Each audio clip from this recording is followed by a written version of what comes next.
Hello, everybody. Good evening and welcome to Beijing. This is the FIBA Basketball World Cup classification round. Group N, the game between Tunisia and the Philippines. Well, the fans still coming out to watch international basketball in Beijing.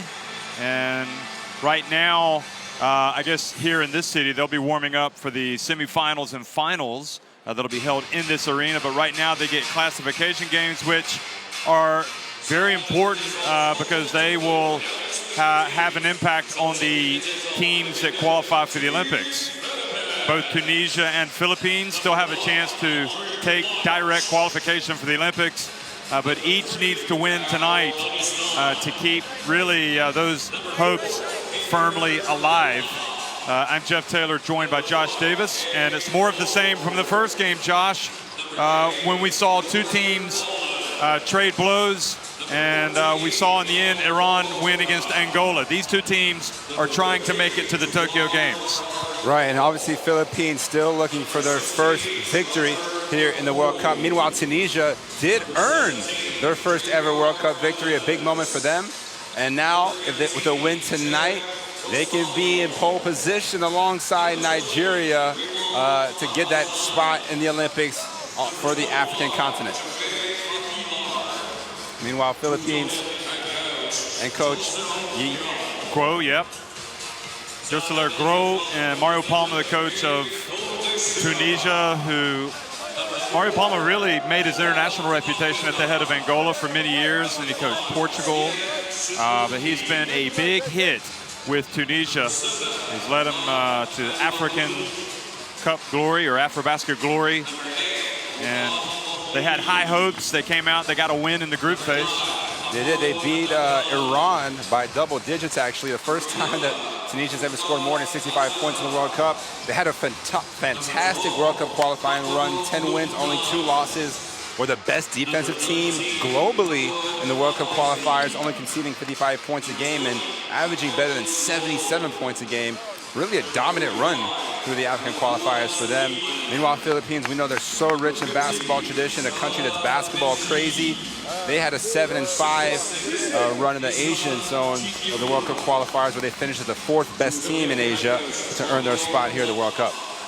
And of course, Tunisia actually almost made it to the second round, but they lost that heartbreaking game to Puerto Rico when Gary Brown hit that big shot. Yeah, Puerto Rico broke a lot of hearts, as you see there. Angola falling to Iran, and now we're going to have the Tunisia-Philippines matchup.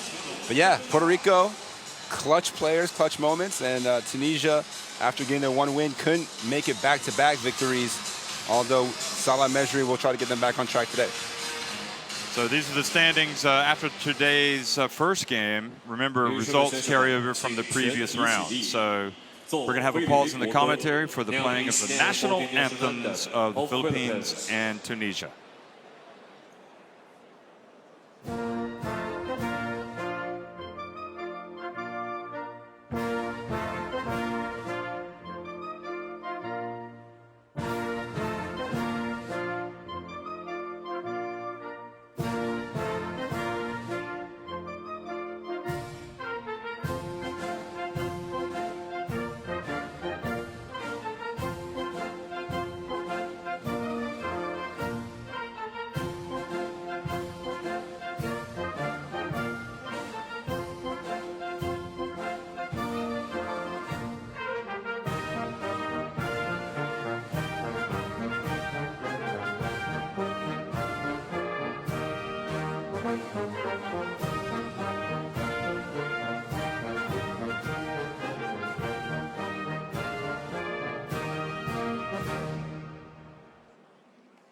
So, Tunisia国歌 please remain standing for the national anthem of Tunisia.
Okay, national anthems have been played.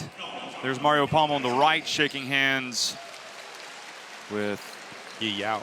Yao. Yi Yao, apparently. And you had that confirmed, and now the players shake hands, and also we will have the referees. Get a look at them. It'll be Matthew Lee Kallio from Canada in the middle, Boris Krajic from Slovenia on the left, and Harja Jeladri from Indonesia on the right. So Indonesia will, with the Philippines and Japan, host the 2023 FIBA Basketball World Cup. And well, these Filipinos, how good will they be come 4 years? They've still got a lot of time to get ready for that one, and I guess they'll have an infusion of some new players, maybe 2 or 3 or even 4 would hang around from this group. I don't know, but it'll be a big moment. Paul Dalistan, also known as Paul Lee. Joined in the backcourt with Robert Bolick, Gabe Norwood, and Javeth Aguilar on the wings, and of course the big man inside, Andre Blash, who, despite Philippines going 0-3, is averaging 14 points and 9 rebounds. A couple guys off the bench to look out for. Jamar Perez, who's been the leading scorer for this team, has 16 points per game, but everything goes through Andre Blash. He's been playing for the Philippines for a while, averaged 16 and 12 in the World Cup qualifiers. Also had 6 double-doubles in his 8 games there. If you remember, in the World Cup 2014, had 5 double-doubles, led the entire tournament. Wow, he was amazing 5 years ago. He was a story. And they'll be looking at him tonight to finally get their first victory. Meanwhile, over for Tunisia, this is a team that came into the tournament with a lot of confidence. Very, very veteran group. Average age 32, which I believe might be the oldest in the tournament, actually. Of course, their starting 5, led by guard Omar Abada and Murad El Mabrouk. In the backcourt, Michael Roll also playing there. You might see him from Maccabi. And then the captain, Makram Ben Robdan. And of course, the big man inside, Salah Mejri, 7'1", 2'17", a bona fide star, not just internationally, but also in the NBA. He's been playing phenomenal this tournament. Comes in averaging a double-double, 17 points, 10.3 rebounds a game. Also giving you 2.3 assists. So Mejri, you can expect a lot of things to go through him. Similar in the game you might have seen earlier, Iran had Hamed Haddadi as their go-to guy. Of course, the matchup between those two in the first round went to Mejri and Tunisia. Mejri was the former AfroBasket MVP as well. And Mario Palma now will put his last instructions here to his Tunisian team.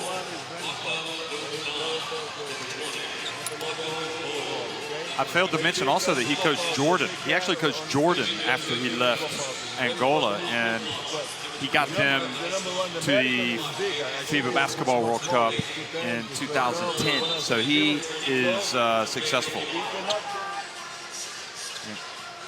Meanwhile, for the Philippines, hustler Yi Yao, the head coach, who just trying to get a victory here. All 3 of their, well, the last 3, which I should say, they were undefeated. They were undefeated against African teams before losing to Angola in the first round.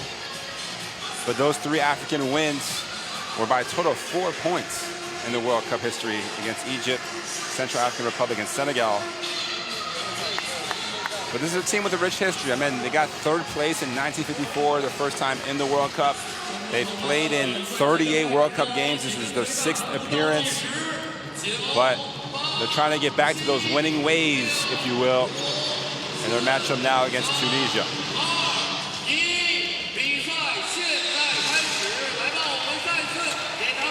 Right, that was the 2nd FIBA Basketball World Cup back in 1954. Philippines reaching the podium.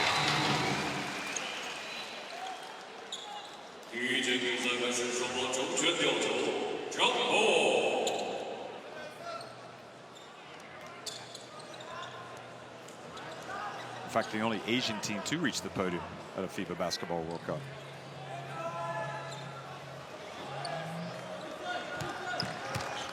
Well, good evening, folks, and welcome to the FIBA Basketball World Cup classification round, Group N, here in Beijing, the Wukesong Arena. This will be the site of the finals and the semifinals. Obviously, Makram Ben Ramdan starting things early on, the captain. And Ben Ramdan has been there for all the good times, the great successes really for the past, coming upon a decade now for Tunisian basketball. Yeah, and you already saw that first possession, some great execution. The Tunisian team playing so well together. There's a steal here and a breakaway. Easy two. And Ben Ramdan just lays it up and in. Yeah, not the fastest of fast breaks. A quick 4-0 lead here. All points coming from Ben Ramdan. Blatch. Nowhere to go and turns it over. Here comes Omar Abada. And he waits and then puts it up. 3 layups to start things off. And Coach Gial has called timeout. And Philippines starting on the back foot. Yeah, and Blatch still on the court. Felt like he got hit in the face. Not sure if he's bleeding a little bit here. But quite the nightmare start for the Philippines. On the flip side, dream start for Tunisia. Quick 6-0 run in the first minute. Let's listen in to the huddle.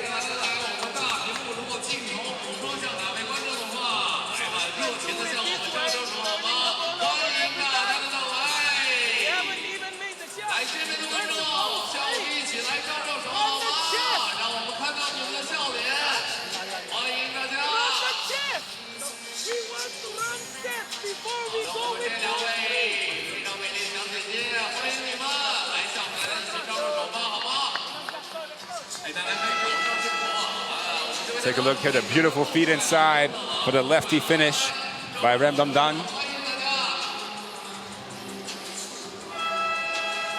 This is a Tunisian team that clearly is ready to play tonight, and Ben Ramdan already, well, you look at his numbers, 11.7 points per game, 6 rebounds, and averaging a lot of minutes. That's par for the course for him, and he's already got 4 points.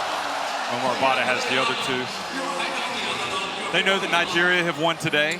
They know that Angola have lost. They need to win to keep pace with Nigeria as they try to get that direct qualifying place for the Tokyo Games. Quick pass to Blatch, and Ben Ramdan filling up the stat sheet early.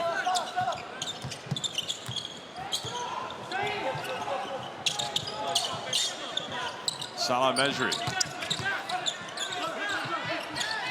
Gets it over to Elmal Brook. Good defense there by the Philippines. Paul Dalistan, also known as Paul Lee, drills it. And finally, Philippines on the board. Kind of a semi-transition break there. Leads an open 3.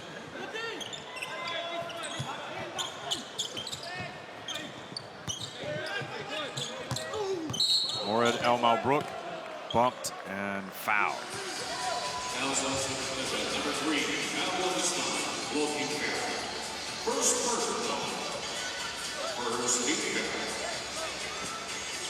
So, best known as Paul Lee, so that's what we're going to go with. And Abada now has it. Sees an opening, drives in.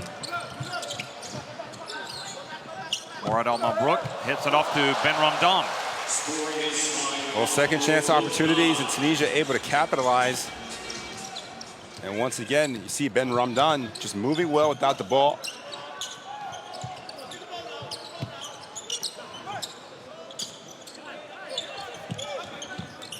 Looking for Blatch here, the high post. Shot clock winding down. Blatch has to put it up. Well, he saw the clock, and Ben Ramdan saves it in bounds to Abada.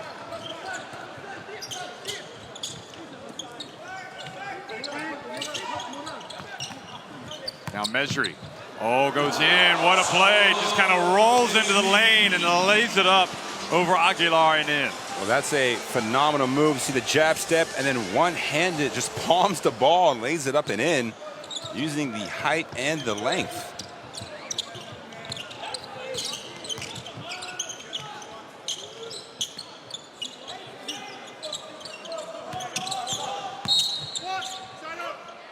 Mejri bumps Lee out on the perimeter. That is the first team foul on Tunisia. If you're Philippines, you want to bring Mejri out by the three-point line, force him to have to move his feet on the perimeter. You can see able to draw the early foul on him. Kind of foul that Mejri might regret making later in the game. Lee follows up his miss. Back to Blatch for three. So tough start for Blatch here in the early going. 0 for his first three. Second in scoring behind Jamar Perez for this Filipino squad. And Mejri catches the pass from Roll and just rolls to the basket. Yeah, making it look easy in this first quarter and a 9-point lead already.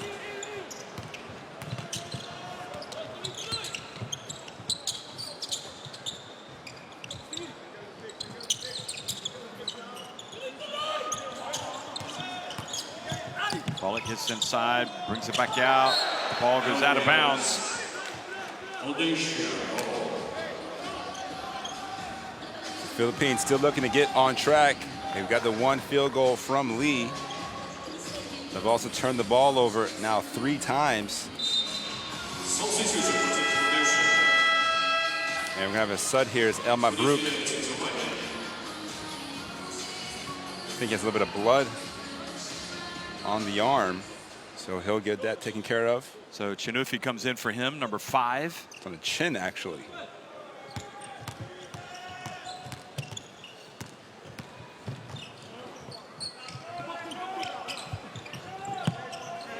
What if you have that beard like Ben Ramdam?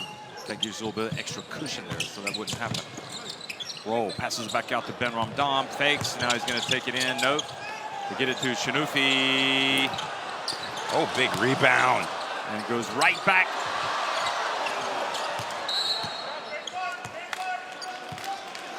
Tunisia playing with just a higher degree of intensity right now, you can tell.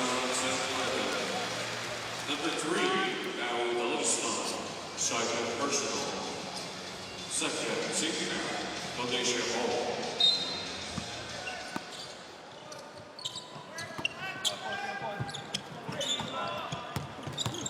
Abada, high off the glass. Yeah, this is a Tunisian team that's very deep. Abada comes in at almost 10 points per game to go with 5 assists and 35 minutes of action per game. They don't go too deep, Tunisia, but their starting 5 and maybe 6th and 7th man are quite prolific. This is in danger of getting ugly quickly here for the Philippines. Chinufi kind of lost his footing there. Yeah, the spin move was just a bit too quick. Blatch. Oh! And is blocked by Salah Mejri, and now that's what I'm talking about. Josh, he gave away the little bump on the perimeter, and now he's got 2 fouls. Yeah, he thought it was clean. Have another look here. Contested, got some of the ball, but also some contact with the body. So Blatch will head to the free throw line. Try to get his first few points of the night. Mejri pleading his case. Of course, Mejri with the Dallas Mavericks.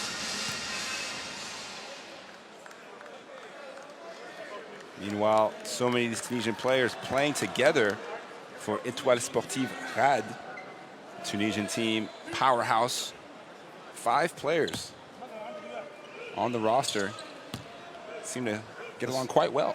Yeah, that helps with the continuity, doesn't it? You think Mejri has kind of taken his game to a new level since he's been with Dallas? Yeah, I'm not sure if it's the Dirk Nowitzki effect, but he does play some pretty good minutes for the Mavericks as well. Obviously a team that's so willing to take chances on international players. Chinufi gives it to Ben Ramdam, who goes right at Aguilar. Yeah, that drop step is a veteran move, and right now, Ben Ramdam, a man against boys. This time it's Blatch, goes right down the lane. Yeah, when Blatch uses his size and athleticism, just kind of going downhill there. getting Ben Robdon out of the way.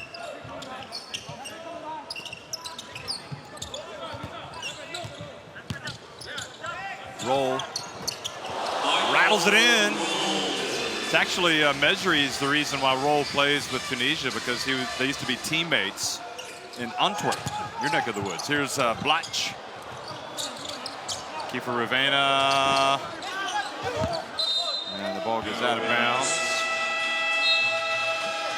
So Salah Mesri spoke to the former coach, Adel Talatli. He says, Coach, there's a player that I think would really help us. We're teammates in Antwerp. So he organized a meeting, and you're allowed to have a naturalized player. And they welcomed Roll into the fold. Californian, played at UCLA. Great team player. Yeah, I actually played against him at UCLA. Did you? He was on that very phenomenal squad that lost the national championship to Florida one year, then brought in Russell Westbrook and Kevin Love. Here's Chinufi.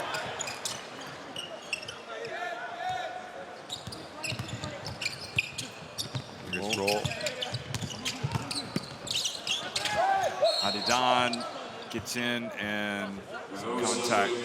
Really, Tunisia not making any secret of it. They are going right at the Philippines, taking it straight to the rim. And that was a good call, as Amazon got the arm of Hadidon.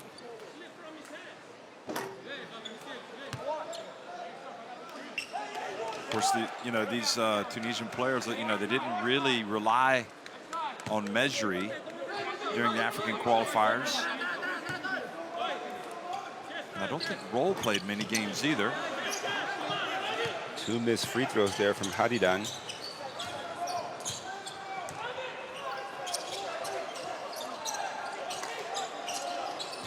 Now 2-3 zone look here defensively for Tunisia. There'll be 9 seconds left on the shot clock.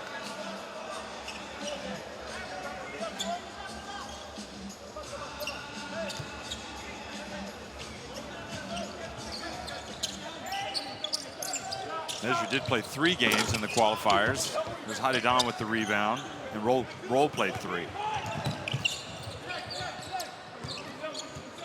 Tunisia, one of the first teams to book their spot at the World Cup. Here's Roll. Right on line, it's good. Roll looking very confident right now with the jump shot. He's trimmed up a little bit. He's had a good tournament so far, 12.3 points per game.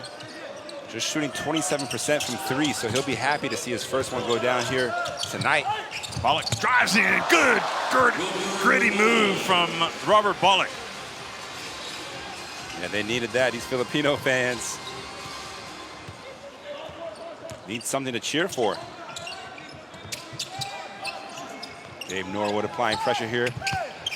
Roll trying to make the pass, and good job by the Philippines to, I think it was Blatch that got a hand on it.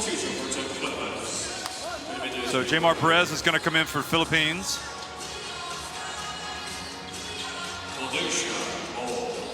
Oh boy, I think Blatch was thinking that maybe it had gone off Hadidon as well.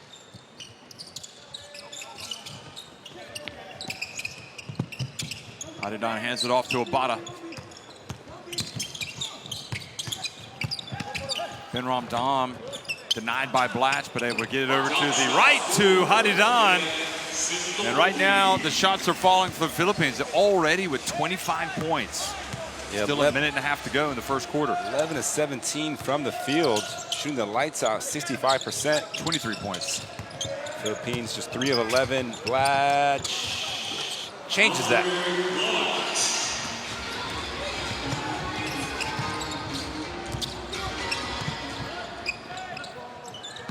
You see Tunisia's offense just very fluid, a lot of movement. Different guys touching the ball every possession. Everyone's involved. Obviously, Philippines running pretty much everything through Blatch. Can make things a little bit tougher. See the foul there on Ravena.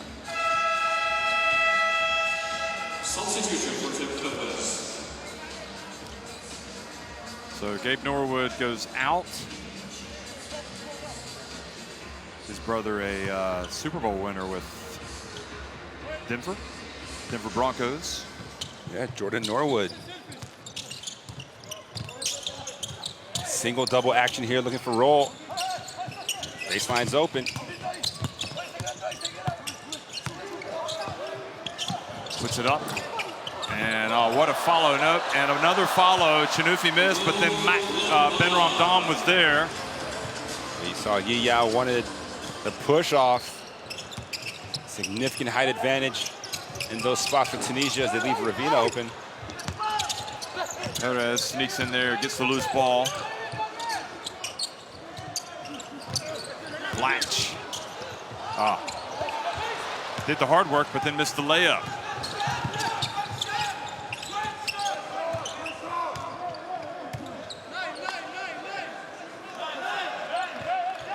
So game clock and shot clock pretty much identical right now. They're holding for one shot. Obata. What a finish. He took the contact and made the shot, and then almost a bad mistake by Almazan.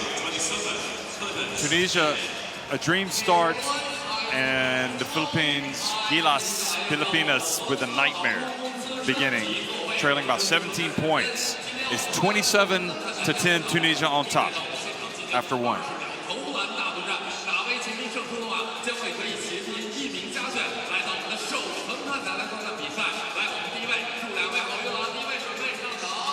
So you see the stats here so far. Although Tunisia missing their first 2 free throws, didn't miss much else. Already 13 of 21 from the field. Meanwhile, Philippines struggling, just 29% shooting. They can turn things around, though. You can imagine there's still a lot of time left here in the game. Jamar, aka CJ Perez, will need to start contributing in the offensive column as we take a look at some of the highlights and the great execution that Tunisia put on display in that first quarter, running a clinic offensively and defensively.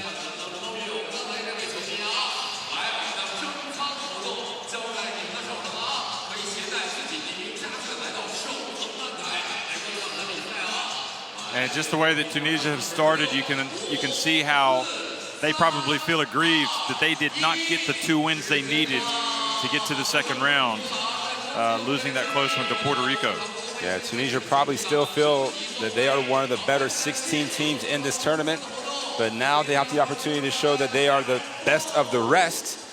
As you take a look at the official app of the World Cup for your smartphones, make sure you check out all the highlights, up-to-the-minute stats, some great news features, courtesy of the FIBA writers. Every single basketball fan needs that in the phone. Or your smartwatch. You can get notifications on there too. I've been seeing that. I don't have a smartwatch. I'm not smart enough. I get them as well. Not smart enough, man. Got to get it. I love my smartwatch. I didn't think I would like it, but I love it. And you get those notifications. So Rosario in the game now for Philippines, number 18. With Ravena, Junmar Fajardo, Perez, and beautiful drive. Foul was called. He will regret that. Troy Rosario, they didn't make this layup. It's a good move. Two shots for two Philippines, number 18, Jerry Rosario.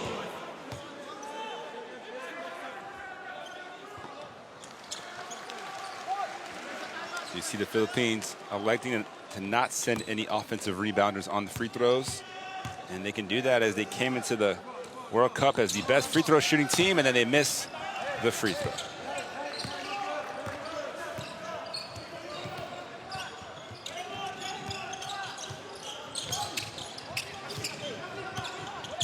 Kaniwa. Makram Ben Ramdan gets it back over to El Malbrook, who's a great shooter. Here he goes, puts it up, and right on cue. Is he a good shooter? He is. Clearly. Hit some huge shots. Yeah, didn't need much room either to get the shot off.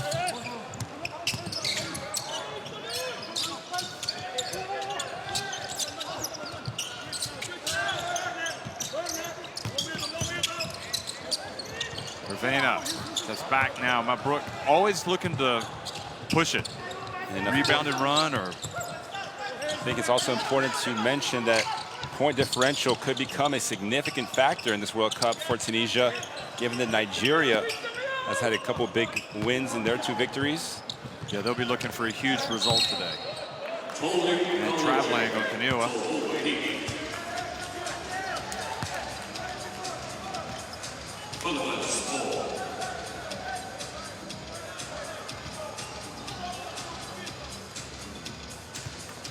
At the moment, Nigeria a plus 41. Tunisia still a minus 30 before this one tipped off. And the drive and the basket is good by Perez. Tunisia will also play Angola, so that will be a very tough game. I think it's going to be tough for Tunisia to take the direct spot, but El Malbrook, another one. Well, when they won the FIBA Afrobasket in 2017, he hit 10 three-pointers. Good move. Dario misses, but then misses the easy one, gets the rebound. Well, the Tunisian defense staying with the play, not giving up. You see there as Hadidan makes the block.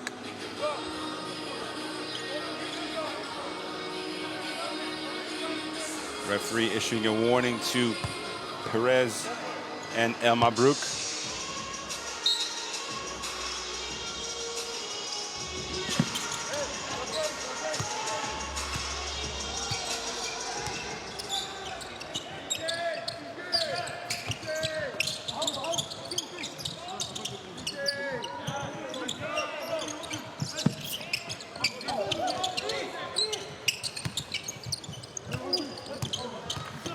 Drives in, and well, they scored so many layups. I mean, he went at 3 defenders there, almost unimpeded. And Tunisia getting anything they want offensively in this first half. Junmar Fajardo, and he takes the bump, so he'll have a couple of free throws. What must it be like for Junmar Fajardo to come into the game? Oh boy, caught Ben Ramdam, looked like with his arm there. See that great drive and finish by Nua.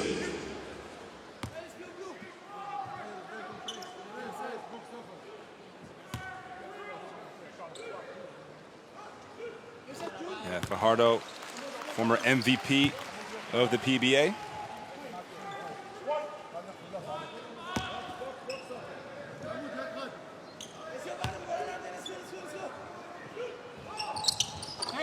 Knocks down both.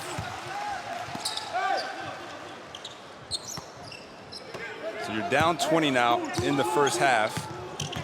Obviously, you're winless for the Philippines. The mentality, the attitude has to stay positive.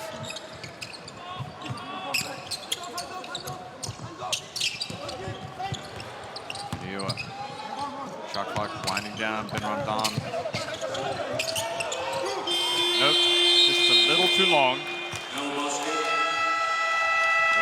Better defense for the Philippines. Yeah, they've earned that stop.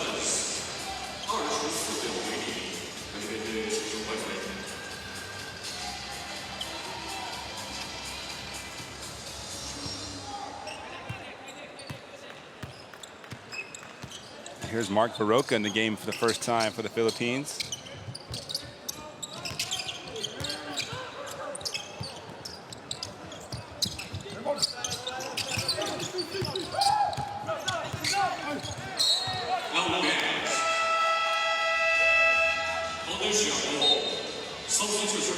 See the entry pass.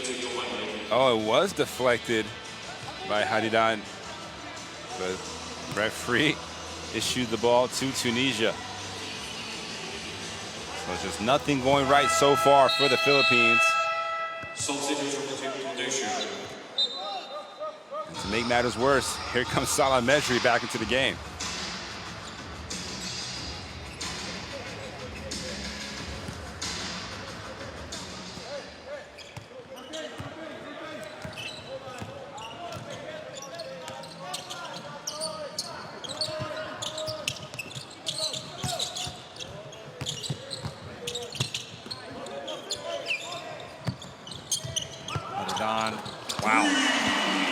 just is too easy right now for Tunisia. They're relaxed.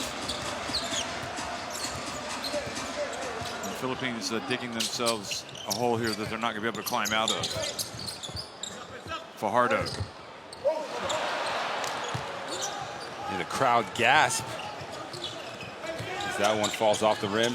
Meanwhile, Mejri looking to get in on the aerial assault. Palma doesn't want to get on his NBA star. He's going to let him take that one. Perez. Oh, nice finish. Yeah, finger rolls it up and over. Mejri. Perez again came into this one 16 points per game. They need him to be ultra aggressive as they struggled to score here so far in the first 15 minutes or so. El Malbrook. Now Blatch. Baroka. Three-pointer. 5 consecutive points now for the Philippines. This could be the start of a run potentially. Tunisia can't afford to relax. Baroka. Trying to spark the team here. Niwa. Baroka commits the foul. Number 14,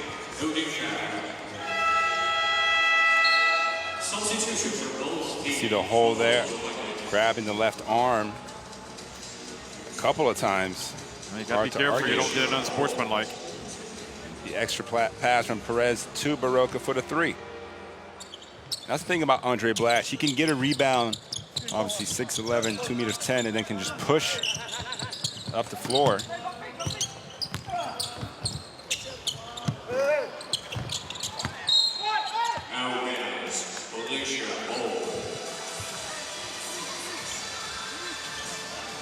That one seemed like it went off Mejri, but they called it off Blatch. There's a couple that have gone Tunisia's way here.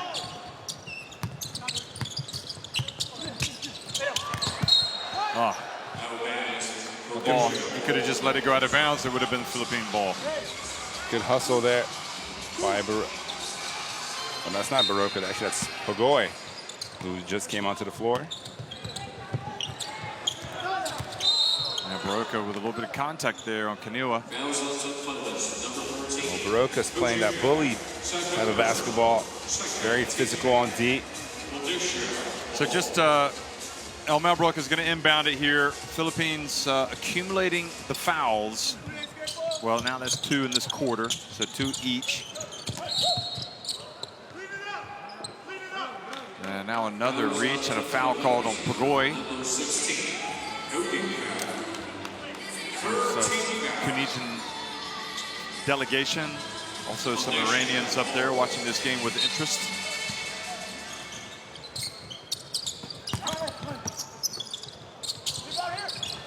Hadidan strokes it, long 2. Hadidan having another strong game off the bench now with 7 points, 3 of 4 from the field.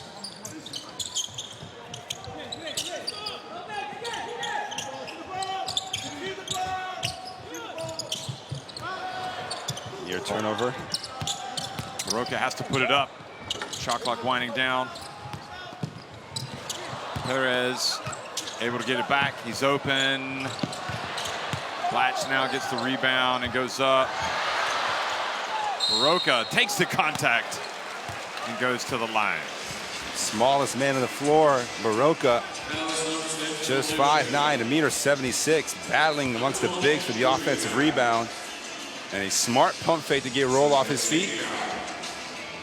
Now heads to the free throw line for just the that's the 7th and 8th free throws for the Philippines. Meanwhile, Tunisia yet to make a free throw here tonight, but they've made everything else.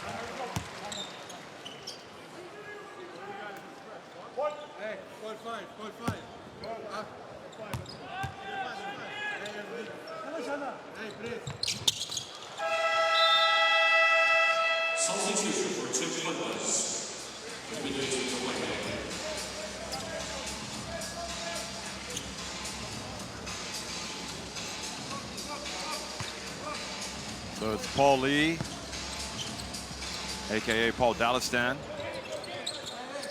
Baroka, Blatch, Pagoy, and Aguilar in the game for the Philippines. They look to mount a comeback. Elmal Brook, Tahadi Don, Mesri, Kaniwa, and Roll for Tunisia. Good pass to Roll. Goes up, and he's in good position there.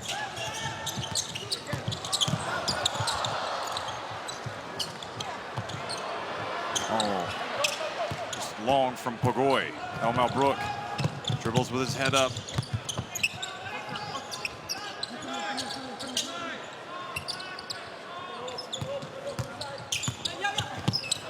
Oh, nice. Takes it all the way. And that's the Mesri effect, right? Mesri sets the hard screen, rolls to the basket. Defense so preoccupied with him, no one stops the ball. Roll gets all the way to the cup for the lay-in.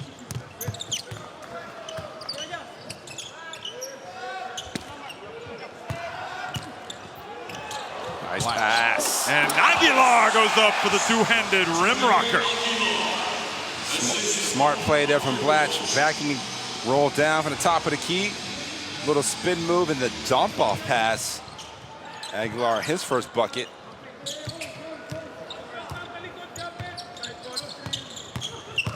Nobody picks up Elmal Brook. It's a layup drill. And again, the Mesri screen. Blatch scared to leave the man. Nobody setting any kind of hedge or help defense. Aguilar posting up big.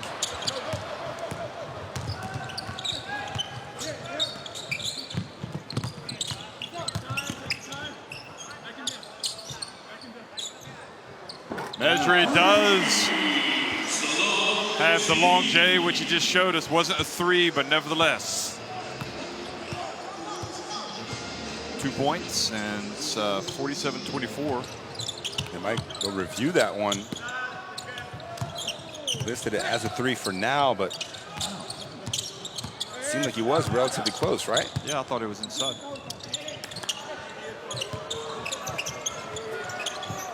Good defense again by Tunisia.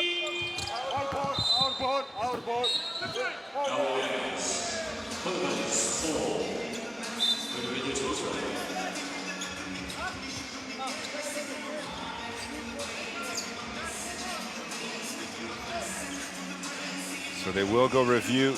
They're going to review the, Mesri. I'm a big fan of Matthew Lee Callio's reviews. So let's listen in.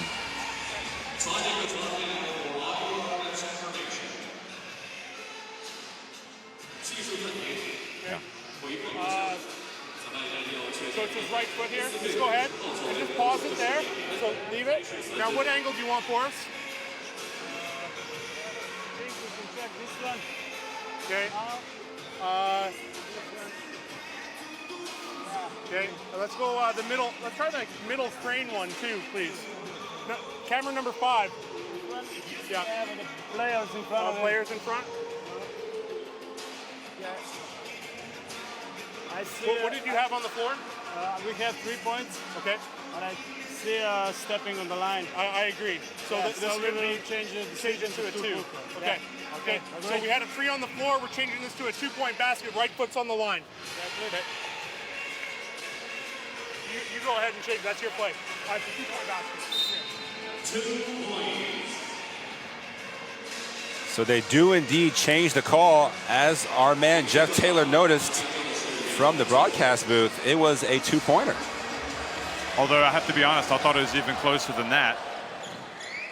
It was literally the tiptoe on the line, but your vision, unbelievable. They don't call me Eagle Eye for nothing. Still a 22-point lead for Tunisia as we're in the last minute of the first half. And I just like the way they run their offense. Ball moves quickly from side to side. They set screens. And we're getting a lot of good shots. Philippines tad fortunate that they haven't knocked them all in. So there's need to go for the Philippines. And went for the 2-for-1 there, the quick shot from Baroka. A couple fouls to give. Fouls out to Philippines, number 16, cruising traffic. Second person. False taking out on So board. Roger Pagoy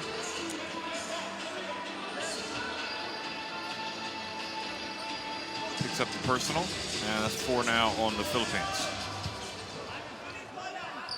Condition.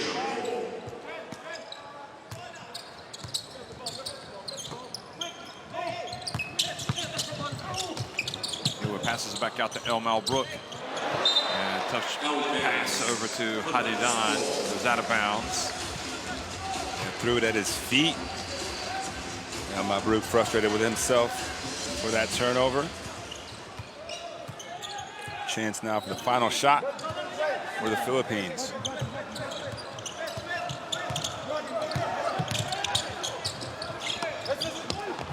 Roll has to heave it. And Just a bit outside. so his attempt is off, but Tunisia in command. 46-24 over the Philippines at halftime.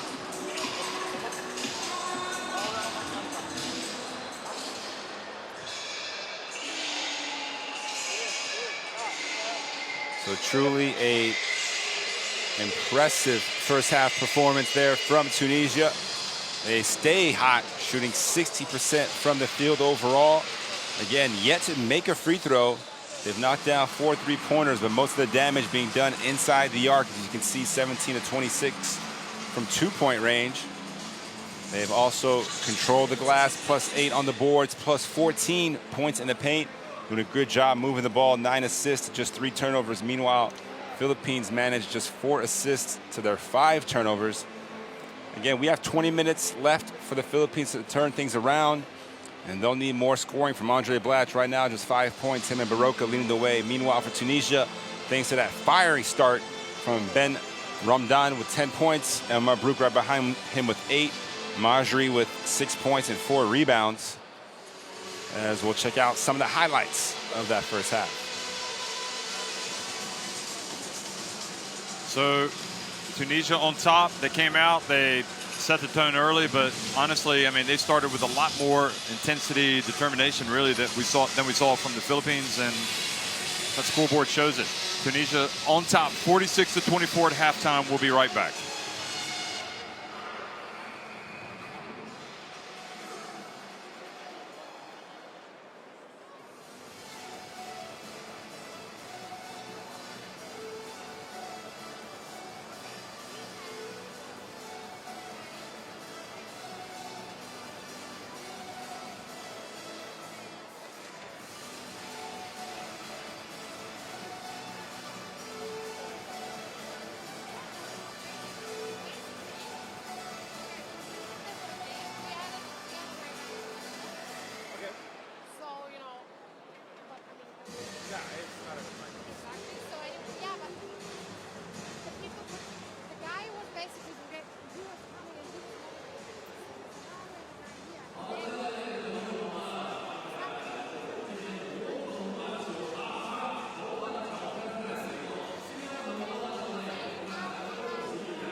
Saw going up again, the French firecracker with another dunk.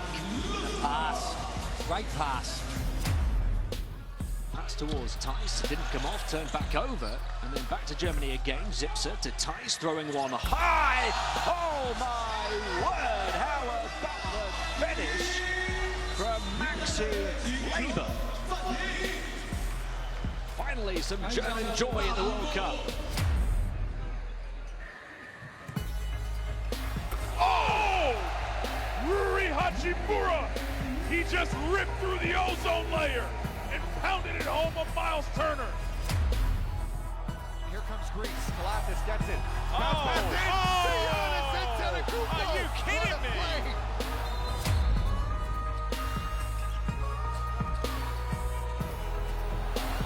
Brown on the runway. Oh! How about Jaylen Brown packing it?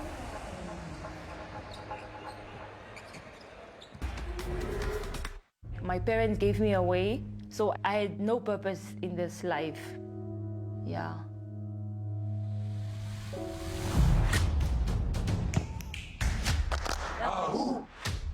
When you educate a woman, you educate a nation.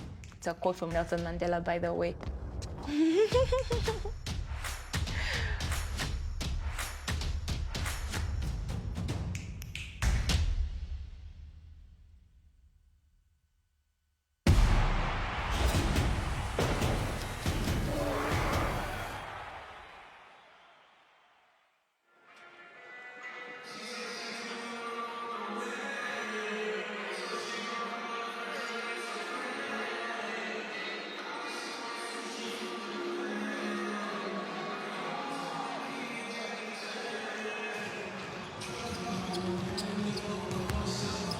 46-24, Tunisia in command against the Philippines at halftime here, the FIBA Basketball World Cup classification round, Group N. And that man right there, Makram Ben Ramdam, the captain, has set the tone. Look at these numbers. 10 points, 5 to 6 shooting, a lot of those layups. He just went right to the basket, 8 rebounds. I mean, he is 2 rebounds away from a double-double here. And usually that's a pretty good signal that you had a good game. And still got 20 minutes still to go. So Makram Ben Ramdam is sailing, is flying. And it's going to take, I would suggest, something special for this Philippines team to come back down 22 points, but crazier things have happened, and certainly the 22-point lead in 2019, I would suggest, is not as secure as it used to be in the old days, especially with that 3-point shot. Crazy things happen. So Tunisia will try to come out and really assert themselves here, the opening part of this third quarter, just to kind of reestablish the tone. And they'll be hoping, Josh Davis, that they win tonight, they will still be level with Nigeria, and then Tunisia will come back out again and try to get another win. And in their next game, they will play Angola, and hope that maybe Nigeria lose their game to China, which is not out of the realm of possibility, especially since China are at home. And if that were to happen, Tunisia would take the direct qualification. Yeah, obviously so much to play for Tunisia. And if you're paying attention to the other scores, China barely up 3 right now at the half over Korea. You were talking to Will Voigt during the press conference. He mentioned, hey, Tunisia and Angola, they are rivals in many different ways. He knows that they're going to compete.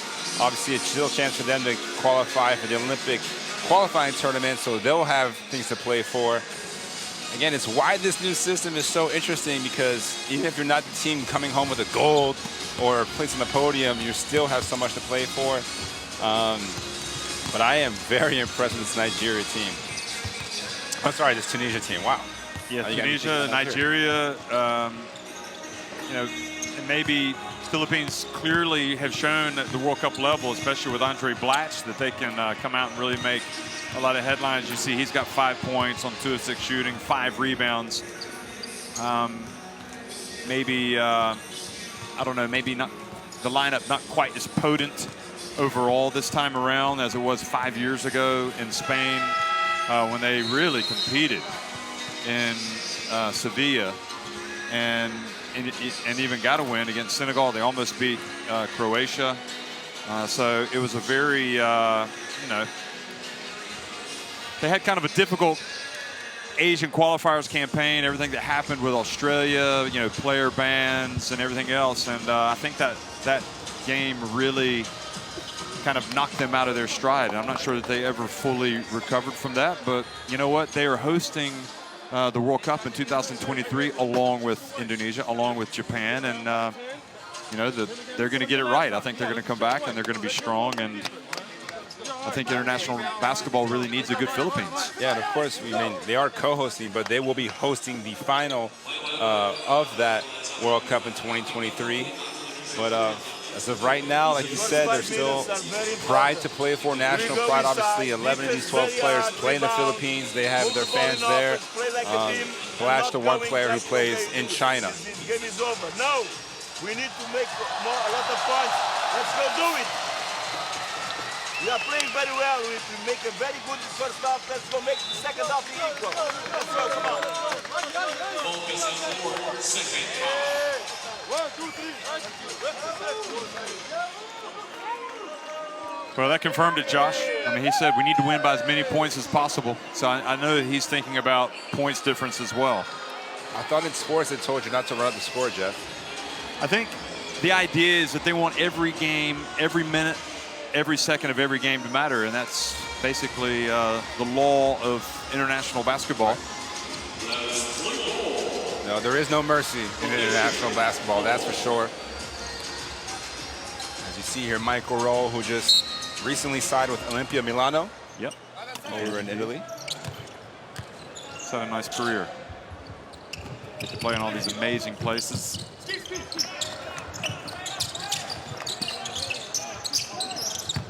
So Tunisia starting things off, and Tanioa gets in and misses the layup.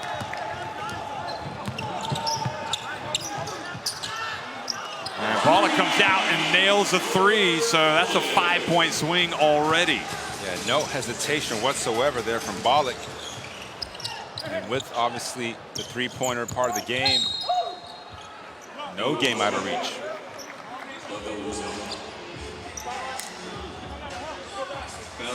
And Aguilar trying to front Hadidan in the post here. Couldn't quite get around, missed the foul.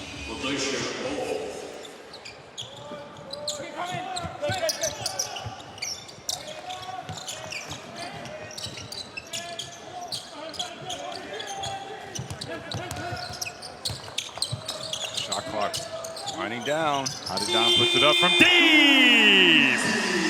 And that'll make Palma a little happier.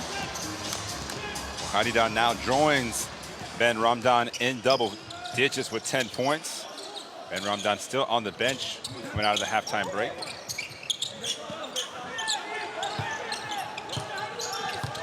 Blatch going to work on Mejri. And Mejri knocked it off the rim. Yeah, all Blatch can do is smile. Thought he was finally going to get a nice little fadeaway to fall in as the lob. Oh, the alley-oop to Salah Mejri.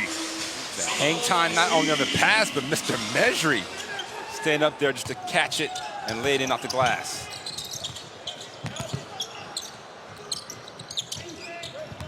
Paulie over to Blatch. Passes it over to Aguilar. Excuse me, to Norwood. Inside to Aguilar, then Blatch gets blocked. 24 seconds, See there, number 45, Radwan Sliman also into the game for the first time after halftime. There is the tip. Just awareness by Mejri. Yep, you're allowed to do that in international and touch the basketball. rim as well. Would you say that Blatch was amused? Yeah, he may have actually. Here's Slimani. I'll tell you what, this guy has been a very important player for Tunisia the last few years. Last year, the last AfroBasket, for example, and the qualifiers for the World Cup.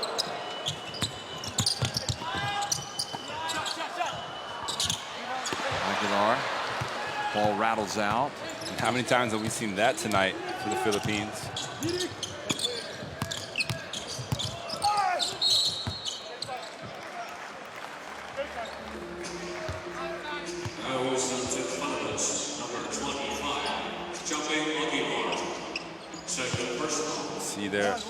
Aguilar making contact with the arm. And Hadidan's playing a very good game. Very efficient. 4 or 5 from the field for 10 points. Bullock trying to guard Kanua. It's like white on rice. Here's Hadidan again. And Salah Mejri comes down. Not happy with Bullock. Feel like he kind of undercut him a bit. And Lee. Now Norwood.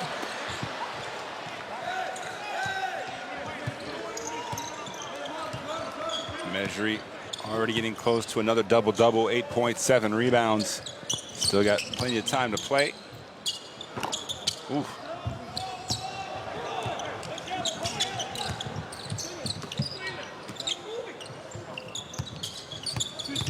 Bullock seems a little more active here in the second half for the Philippines. Now Blatch turns.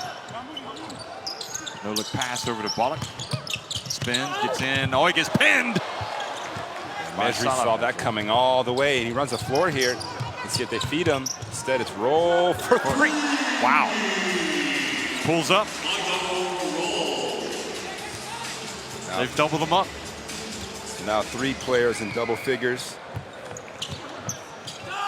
Blatch gets it right back. Blatch, so skilled, so much size. Very interesting career. Obviously went to the NBA straight out of high school. One of the few last players to do so. Although that will change soon. Slimane gets inside. Mejri puts it back up and in. You think that rule's going to change? We'll see. We'll see. You hear a lot of gossip out there. Now Mejri 1 rebound away from a double-double yet again. Oh, Bullock. His pass intercepted. Kanua out to roll. Again, pulls up on the break. And look at the putback, not there for Hadidan. Wow, look at that. Oh! Boy, they're not getting many calls. Well, the referee waited to see if it went in and then waved it off.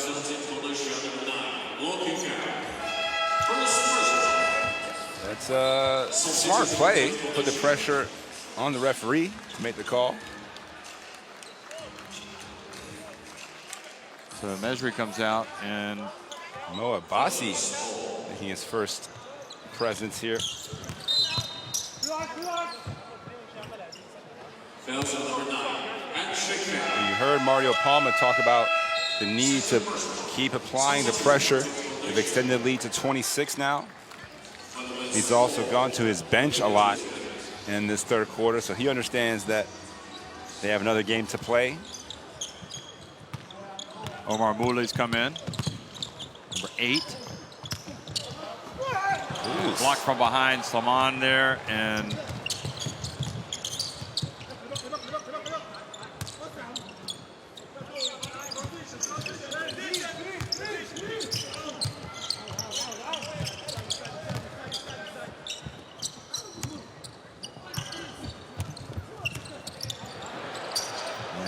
did he save it? No, he did not. He had to get there a little quicker. You might see a little bit more of a lack of execution with some of the reserves coming in, so that's going to give Palma a chance. You see the over and back, get upset, a chance to bark at his players. Well, you see there Mouly, this is actually his first action of the tournament. Same for Abbasi, which is nice. Get the guys a chance to play. They made the trip. That's how convincing this lead is right now. Umar Fajardo, which again, I mean, if you were really wanting to push that score up for points differential, seems like you would have your big guns out there longer. Not necessarily maybe take them out, but we haven't seen Ben Ramdam here in the second half. Maybe it's a sign that they think Nigeria will lose to China. Ball intercepted by Blatch. And he is worth the price of admission, isn't he? Yeah, he goes coast to coast there. Again, he's always kind of been a guard in a big man's body.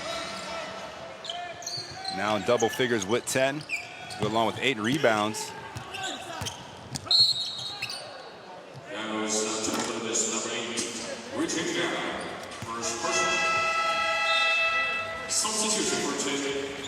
Yeah, other action, Spain coming back against Italy, up 1 now, 25-24. Italy only got 2 wins in their group, so they really need that win. Spain, meanwhile,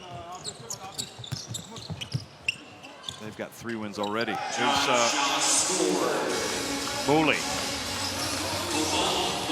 Mooley, his first basket of the World Cup. He's played a lot in the qualifiers.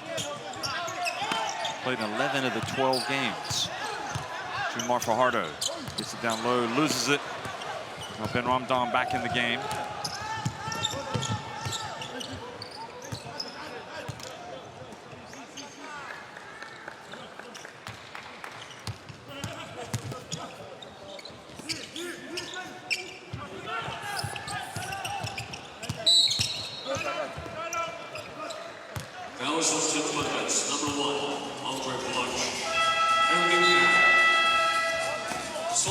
Bullock is going to go out, and Perez is going to come back in. Yeah, Perez has been very quiet by his standards. 4 points in 8 minutes.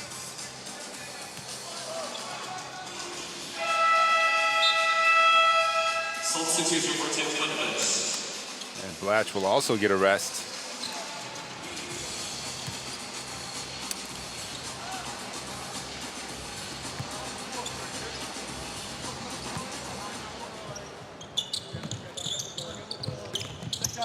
Effectively, right now it's a 24-point lead, so that's 2 points more than what they had at halftime. Bassi off the iron.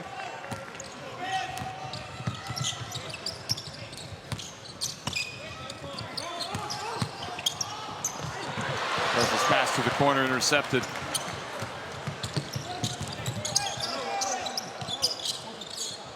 Omar Bada.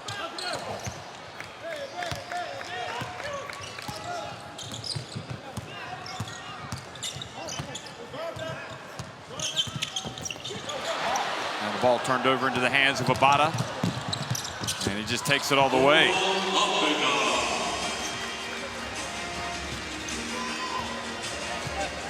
Defense into offense, and Abada, who got a nice long rest there between the second and third quarters.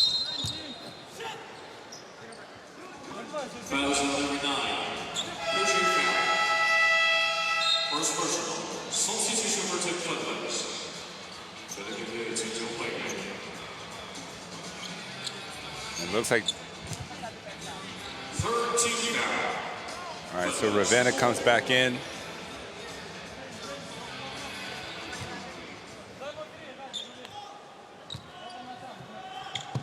Well, I guess in one respect, seeing the Philippines have their struggles here is not a surprise. Not only see Ravenna gets the foul called, but, you know, they had a hard time getting to the World Cup in the end. Went to the last qualifying weekend or window. They also had a tough group, really. I mean, Serbia and Italy, obviously 2 powerhouses in many ways. Well, I think Serbia, powerhouse. Italy maybe, but, you know, I think everybody when that draw was made said Serbia and Italy are going to go through. Right. Which they did. Which they did, yeah. And Angola, meanwhile, losing that game probably didn't help with the confidence very much. And, yeah, that was kind of a deflating defeat for them. You know, had they won the game against Angola, they could have come out here and, as we saw against Turkey, you know, they almost beat the USA.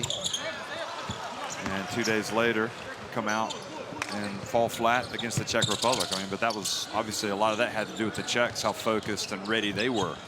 Yeah, Czech Republic, their first World Cup, advancing to the second round.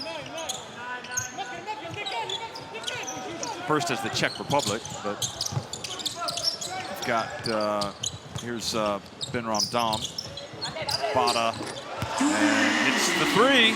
You know, Tunisia's first World Cup was back in 2010. Their first and only. They didn't make it in 2014. Yeah, they went winless, finished last out of 24 teams in that World Cup. And lost to Iran. That said, they had a great group. Of course, that was a different system of competition then. 4 groups of 6 teams. Perez drives baseline and travels. Is back over to Tunisia. Here it is again. Look at it.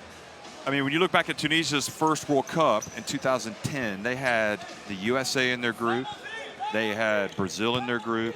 They had Slovenia in their group, Croatia in their group. And these were good teams. And they also had Iran. And they really realistically looked at it like maybe Iran would be the team they could beat, but Iran won that game. They got some payback this year. And Saman keeps it. Yeah, they did. Keeps it alive. That was, of course, their first World Cup victory in their history. Rosario drills the 3 from the left. Pushing it off and make. Habada. Going for the 2-for-1 here.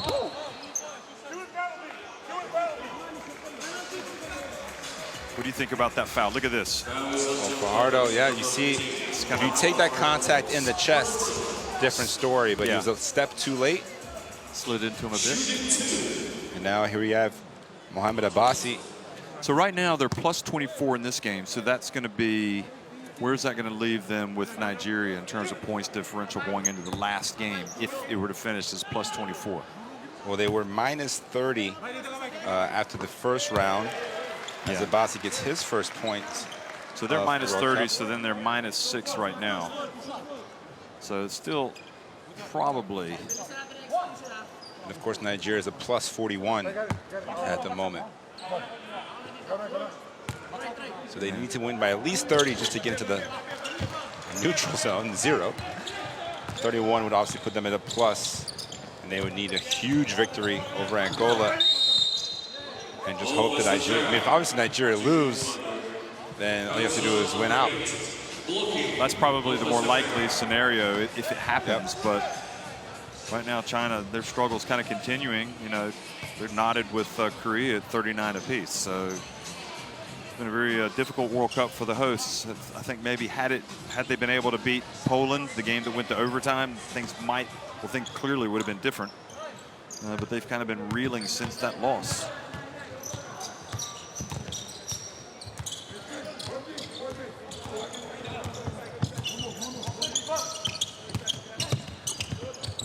Oli. Bossi going for the putback dunk. Ball goes out of bounds.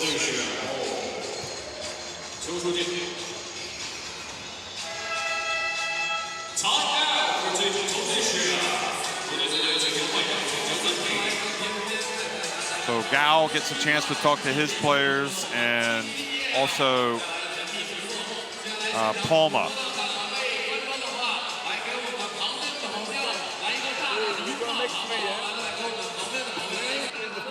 Picking, okay? 1 open, okay? 4 goes again, and 5 go again. 3 with you. After you pick, you come 8. After you immediately come 8, okay? We don't know what happened, but we don't have time. So the shooter is Muli.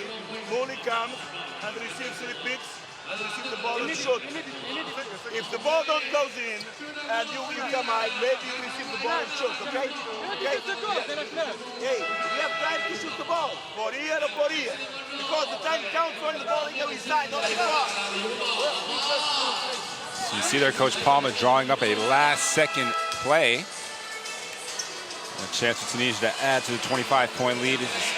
See the roll to Mejri Ali.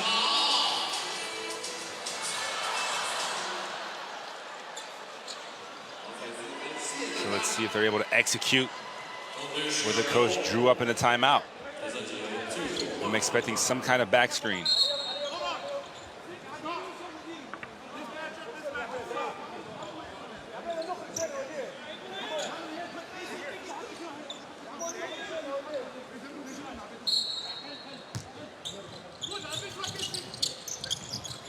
Give and go for the three. Oh, and Slimani made it. Buzzer beater, courtesy of Tiso. Wow, Slimani, just like the coach drew it up. Well, you know, there's no better feeling for a coach than to see some execution like this. And if you're the Filipino defense, you have to be aware of the inbounder. He's the most dangerous player on the court. And you heard Palma say shortly before, somebody said, well, they won't do this. And he goes, no, there's not enough time. Well, that shot takes the lead to 67-39, 10 minutes remaining.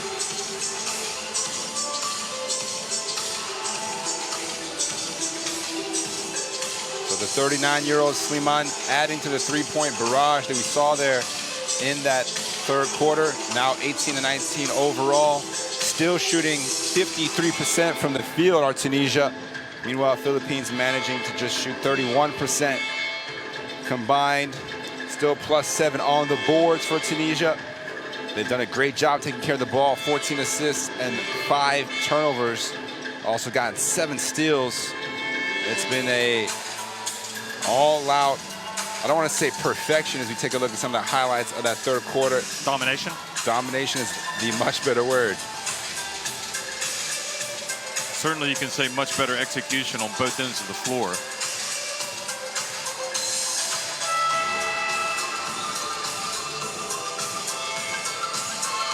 It's quite strange to imagine Tunisia could win this one by 40, perhaps, and make Nigeria a little bit nervous. If Tunisia plays like this against Angola, I'm telling you what, they're going to be very dangerous. Well, it's been an amazing World Cup, really, when you think about the success of some of the teams, like from the Americas, that I don't think anybody saw as many teams going through the second round, everybody but Canada. And you've also seen teams like Poland get wins, which it looks like Poland with Argentina up with a big number on Venezuela now. Looks like they're going to go to the quarterfinals. Who would have predicted that back in 2013 when Poland couldn't get out of their group at the Eurobasket? So the World Cup turning into a theater of dreams for many teams. That's what it's all about. No matter where you might be from, your team, your country might be able to step up when the moment counts, as Pagoy. Yeah, Pagoy gets hacked by Slimani. And really, you know, we talked about this already once, but that was kind of the case for the Philippines 5 years ago in Spain when they were so close. You know, looking back at that tournament, it was, you know, I'm gonna read you the results and just to drive home how good of a World Cup they had. And I don't think a lot of people appreciate it because they only won once, but Pagoy makes the first free throw. Back in 2014 in Seville, they opened up and they almost beat Croatia. They lost 81-78. Greece, a powerhouse, beat them 82-70. Argentina barely beat them 85-81, and Puerto Rico edged them 77-73. So you're talking about a lot, with the exception of Greece. You're talking 3 games, 3 defeats of well, 2 defeats of 4 points, 1 defeat of 3 points, and then of course they beat Senegal. So they had a great World Cup. That was kind of a dream occasion for the Philippines. Yeah, and this seems like the polar opposite, as you mentioned, in this one. You know, losing 2 games by 30+ to Serbia and Italy to start off the competition. And you expect them to bounce back. You know, over the next 4 years, obviously they have the automatic bid for the 2023 World Cup. Hopefully take a page out of China's book where you don't just bank on the fact that you've qualified. You actually want to prepare the guys who will likely go to that World Cup and establish some kind of continuity, just like Tunisia has. And Tunisia, what's encouraging is you see Obata's shot fall through. You know, they're getting consistently good results every summer. You know, the AfroBasket, they've been doing great. Perez from the left. And of course, as we mentioned, in the African qualifiers, they're among the first national teams to qualify. Tunisia has 5 players in double figures now, led by Omar Abada with 14. as Hadidan, Ben Ramdan, Mejri, and Roll all have 10 apiece. Here's a nice 3-on-1.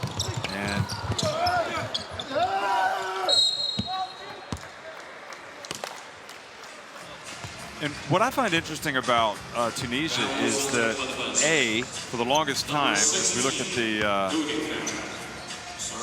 turnover here, which leads to the fast break, for the longest time, they had Adil Talatli as the coach, and he kind of built the program, brought everybody in, and then after when was it? It was after the AfroBasket in 2015, I believe it was when he stopped. And Mario Palma came in and, sorry, it was after the 2016 FIBA Olympic qualifying tournament in Turin in Italy. Tunisia played there. So that just illustrates there that they've been playing some good teams, good tournaments. And what I was surprised was they brought in Palma. I didn't know how that would be a good mix because they'd always had a Tunisian at the helm, but Palma, hugely experienced, did wonders with Angola, and as I said, got Jordan to the World Cup in 2010. And he's been an ideal person to coach this team. And he hasn't always had the stars as well, but he's really been able to build on the solid foundation that was set by Talatli, and they just seem to be getting stronger. They really do, and it's not just like you said, the stars, the solid Mejris, and in this case, Michael Rowe, who obviously playing over in Italy after playing in Israel for a while. But all these guys are stepping up and contributing. As you see here, Abbasi skying in for the rebound, but it's the Adabas, Hadidan. These guys who fit in so perfectly in their role, whose skill sets actually make a difference. Yeah, Obada's been terrific at the point, certainly tonight. Here's going into the paint, back outside to the veteran, Saman, and then he tries to get it to Ben Ramdan, and it goes off Junmar Fajardo. So that's the idea, and in some ways it's very similar to Poland's path, and that Mike Taylor came in 2014, and they've been gradually building. They've been getting consistent results. They've always been at the tournaments. Good things happen, and voila, all of a sudden you find yourself, and it looks like you're going to be in the quarterfinals of a World Cup. Now, Tunisia haven't made it to the quarterfinals, but if they're in the reckoning for the Olympics. Yeah, good enough. I mean, anytime you can say that you're the best finishing African team at a World Cup, that's something to be proud of. I'm sure it's one of their goals coming into the World Cup here. I'm pretty certain that they feel like they probably should be in the second round right now. And they know that game against Puerto Rico potentially could haunt them, having lost that one by 3. But that is sports. They were not blown out, however.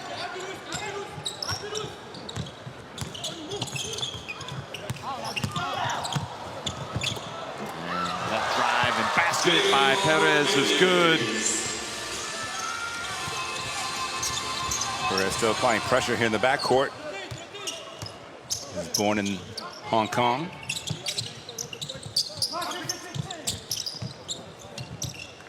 Demond for 3. Perez under 7 minutes to go now. Ravena brings a little bit of rain. Kiefer Ravena.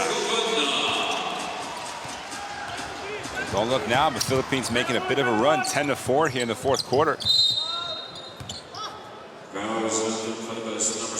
As they call the foul on Perez near half court for the reach. Substitution for Balls P.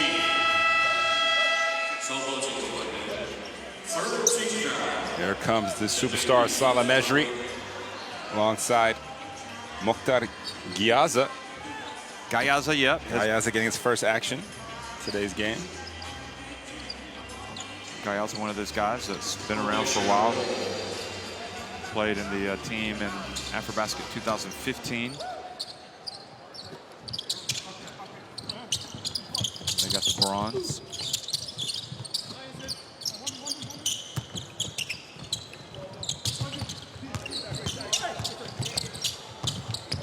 shaking and baking from Abada doesn't get him the basket. Gets it back, however, and then draws the foul, and an unsportsmanlike foul. So 2 shots and possession. We're having a look here. The quick spin. Oh, yeah, just hacked him on the arm. Well, on the shoulder. You see there, Ravenna. Well, good for Abada. He didn't react. And I guess it's because the referee saw it. And you can kind of sympathize a little bit with the Filipino players because they've had a rough tournament. And this is just kind of adding to it. You see Blatch there, the look of despair on his face as Abada knocks down both free throws, 86% free throw shooter.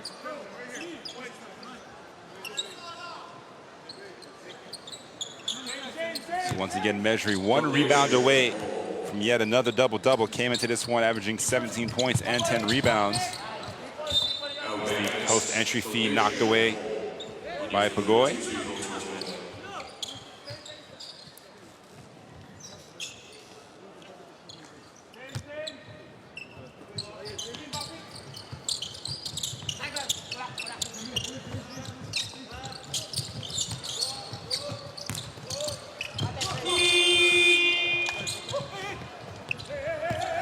That's also Blatch's 10th rebound. So give him another World Cup double-double. And takes it all away. Don't forget about me, he says. For the love of elevation.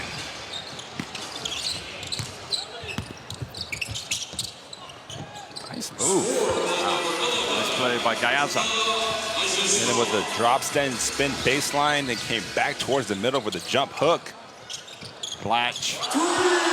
Was he not born to play basketball? I mean, he really is a natural, isn't he?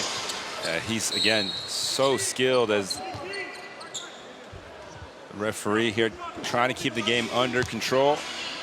And they give free throws to Gayaza. But Blatch does have the ultimate green light for this Filipino squad. And takes advantage of it. Gives him a chance to show off his skill set. Now 6 of 15 from the field, 15 points for Blatch.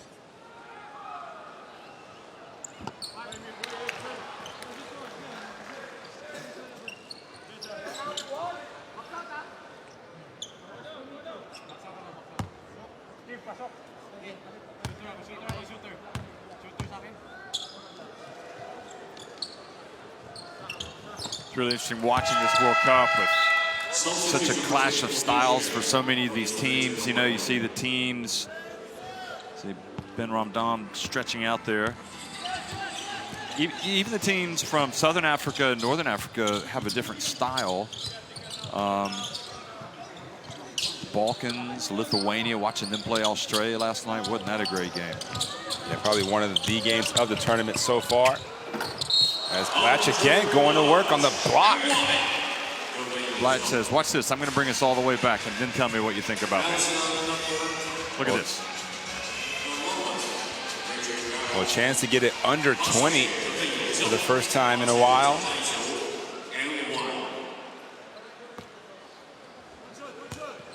That would probably, I guess the Turkey-USA game was maybe the most exciting game that we've watched. Look at, again, for the second time in this game, Salah Mejri goes up and knocks it off the rim, and Blatch is laughing at Mejri. And Mejri had a sly grin on his face as he ran past him. You can't forget about that Greece-Brazil game as well. Yeah, that was good. Extra pass. Salah Mejri, the rebound, back outside to Roll. Roll puts it up. Good! Was it ever in doubt that that one was going down? No Bruins. As Mejri gets his 10th board, give him another double-double. Blatch can't answer. Roca, Mejri knocks it out. Gets Oh, nice pass. Out of my way, he says. Blatch taking out his frustrations on the rim now. These last few minutes. See the no-look dime to Blatch for the flush.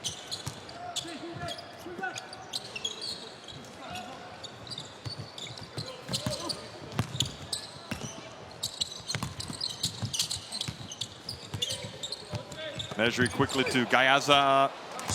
Beautiful basketball. Kind of a three-man game there. The ball just moved around the right side of the floor until they got the layup. You see Michael Roll disputing the social media the other day, saying, hey, look, I think the official stats hadn't been recognized that Mejri had a triple-double because somebody else was saluting somebody else's triple-double. And he was like, yeah, you got to get my boy Mejri's triple-double out there. And then Salah Mejri tweeted, thanks, Mr. Breezy, I think it is, or Mr. Easy, Mr. Breezy, to Michael Roll. Here's Gayaza and Blatch. Okay, how many points can Blatch finish with tonight? This is becoming interesting. And assist. And Rosario, nice finish for him.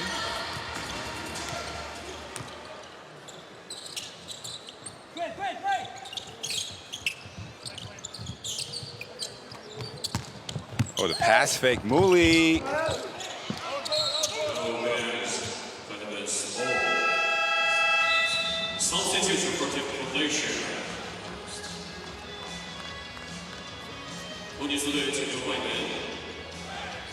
Yeah, you talked about Mejri's performances against Iran in their first victory. 22 points, 15 rebounds, and 5 blocks. And here tonight, not shooting as much, does have the 10 points, 11 rebounds, and 2 blocks. What about Blatch's numbers now? He's got 19 points, 11 rebounds. He should have a few more assists, but guys haven't knocked down a shot. Here's Mejri with another board. But it's not all about the stats. We near the 2:30 mark here in the fourth. It's about the W. Salah can jump, but not quite that high, really. And now the ball goes off to the boys, and that's another example. You see Blatch can only raise his arms again. But one thing I will say is Blatch's mentality right off the hands. It's gotten a little bit better over the years. Playing a lot of minutes as well as Blatch. I think the Philippines were wise to add him to the fold, and probably feel fortunate that he's there. Nice pass. Yeah, the defense wasn't quite there on that one, but no, it wasn't. You're right. I think he might be looking forward to getting through this one. 23 points the lead for Tunisia. It's been pretty much a certain result since the first quarter. The first, what did you say, 5 minutes? Yeah, that 27-10 first quarter. Hard to bounce back from for the Philippines.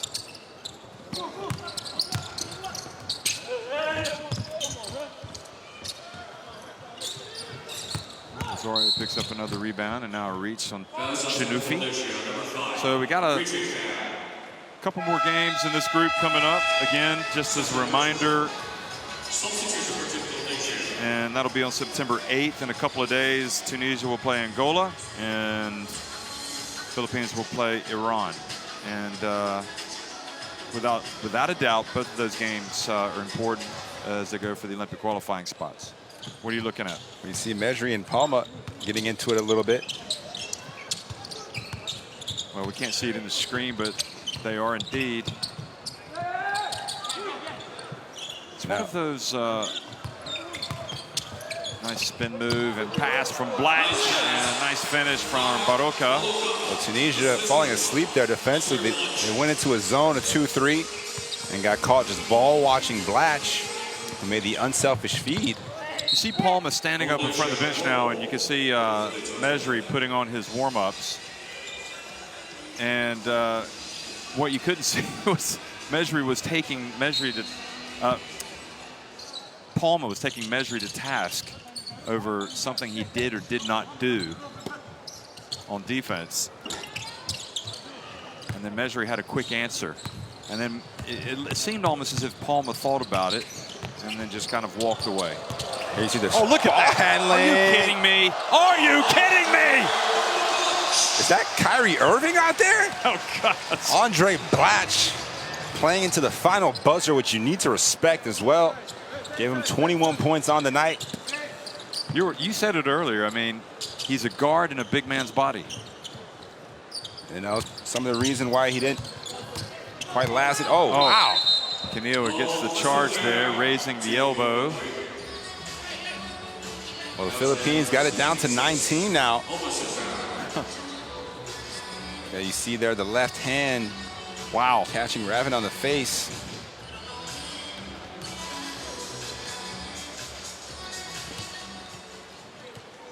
So final seconds of this one.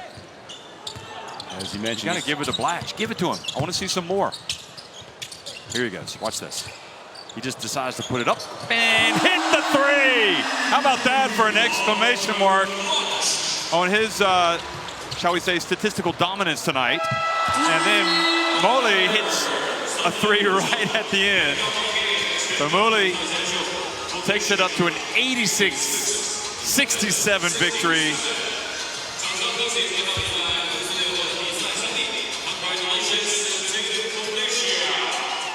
And the team shaking hands. Tunisia win it 86-67 over the Philippines.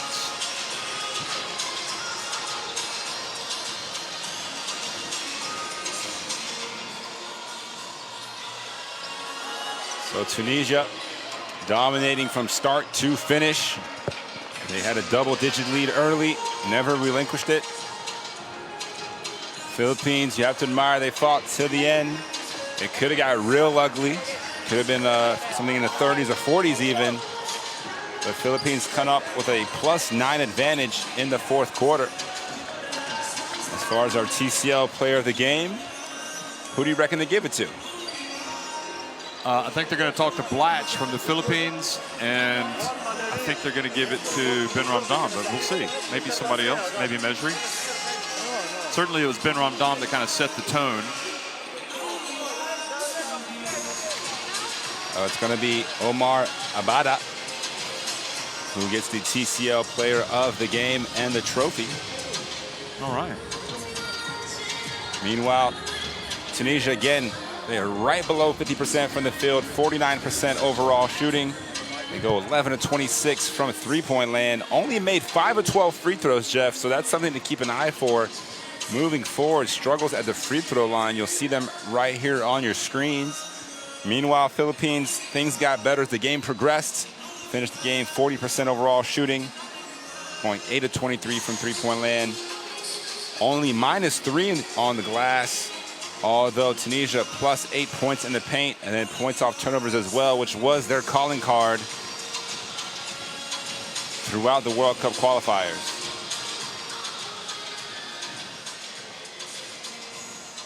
You see there, Abada leading scorer for Tunisia. Blatch leads all scorers with 24 in this one. There's Ben Ramdam. I mean, for me, he was the MVP because he really did set the tone. Well, he's just hanging on the bench for a little while. I don't know. I wonder why. Where did my guys go? I'm stretching for a couple minutes and everybody leaves me. So we'll leave you guys with some highlights of today's action, especially the second half.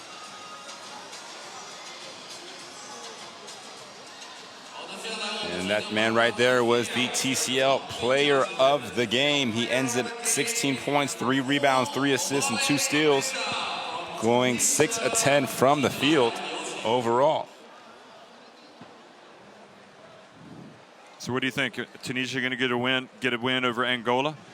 I'm not one for predictions typically, but I do think if they play the way they did today, and if Angola play the way they did today, then it probably won't be much of a contest. That being said, Angola did not get the favorable calls in that game, just in terms of 2 big men fouling out and so on. A couple of things didn't go their way. Hopefully both teams will be a little bit more rested after being in Beijing for a few more days and getting acclimated to, I don't want to say the differences from here and 3 hours away in China, but it does make a difference, though, getting on the plane, and that was the point that Will Voigt made. And then we have Iran going up against the Philippines, and you know, I think it depends largely on how Philippines want to use this man right here and how determined he is, because he can cause a lot of problems. Blatch. Yeah, Blatch, Again, that matchup with Haddadi will be one to watch. Obviously, Blatch can do it inside and out. As you see there, got a couple of highlight plays down the stretch. Seemed like his game's got better as the game went on. Yeah, I mean, he was certainly giving us a few thrills along the way. So we will now take a full day of preparation tomorrow and analyze these teams a little bit, get a closer look, spend all day doing that, and get ready for the next 2 games on September 8th. And then we'll be off to the quarterfinals as we get to the business end of this tournament. Teams obviously right now fighting for positions in the quarterfinals right now. Second round tipped off today. Italy and Spain are going at it right now, and that's looking like a classic. So anyway, this is Group N. After today's play, of course, the results carry over from the previous round. So Angola falling to Iran and Tunisia winning over the Philippines. So right now it's Tunisia and on top with 2 wins and 2 defeats, 6 points. Iran getting their first win. They now have 5 points. Angola also with 5 points. They already had a win, and Philippines dropping another one. They've now lost all 4 of their games at this FIBA Basketball World Cup. So thanks for watching, everybody, and we'll be back in Beijing in a couple of days. A lot more basketball in China you can watch. Thanks for joining us.